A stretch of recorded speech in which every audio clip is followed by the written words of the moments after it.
مهدی جان، آقا هاجر کلا، قربون شال ازاد برم. هر چند گناه ما دلت آزارد،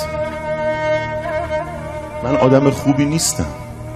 بعضی وقتا چشمم به گناه میره، قدمم به سمت گناه میره، راهم به سمت گناه، دستم به سمت گناه.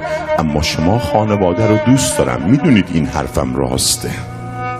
مهدی جان، هرچند گناه ما دلت آزارد، اما لطف و کرم تو بر سر ما بارد.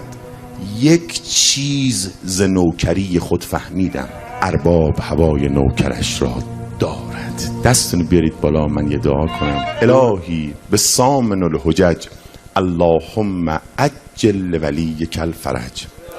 سلامتی و فرج امام زمان صلوات خط بفرم.